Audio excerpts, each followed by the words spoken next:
انسان تمام تر مخلوقات میں سب سے زیادہ حسین، چاند سے بھی زیادہ حسین ہے۔ چاند کی ویسی مثال دی جاتی ہے، ورنہ چاند کے بارے میں نہیں فرمایا کہ وہ سب سے زیادہ خوبصورت ہے۔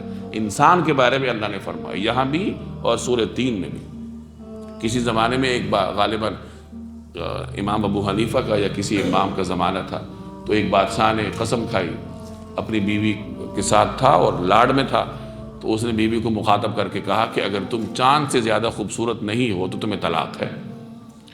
اب کہہ تو دیا، اب پریشان ہوا کہ چاند سے کیسے خوبصورت ہو سکتی ہے، چاند تو خوبصورتی کا معیار ہے، اس کو تو طلاق ہو گئی۔ اب مسئلہ چلا گیا علماء کے پاس، تو سارے علماء نے کہا کہ ہاں بادشاہ کی بیوی کو تو طلاق ہو گئی، کیونکہ اس نے کہا ہے کہ اگر یہ چاند سے زیادہ خوبصورت نہیں ہے تو اس کو طلاق ہے، تو چاند سے تو خوبصورت نہیں ہے لہٰذا اس کو طلاق ہے۔ تو امام ابو حنیفہ تھے یا کوئی امام تھے، میرے ذہن سے نام نکل گیا، انہوں نے فرمایا کہ نہیں، طلاق نہیں ہوئی۔ تو بلایا گیا دربار میں کہ کیسی بات کرتے ہو، سارے علماء کہہ رہے ہوگی، آپ کہہ رہے نہیں ہوئی، کیا دلیل ہے؟ انہوں نے دلیل یہی آیت پیش کی دلیل میں کہ لَقَدْ خَلَقْنَا الْإِنسَانَ فِي أَحْسَنِ تَقْوِيمٍ۔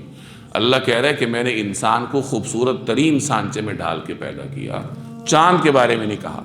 اس کا مطلب یہ ہے کہ انسان چاند سے زیادہ خوبصورت ہے، لہٰذا بادشاہ کی بیگم صاحبہ چاند سے زیادہ خوبصورت ہے، تو بادشاہ کی بیوی کو طلاق نہیں ہوئی۔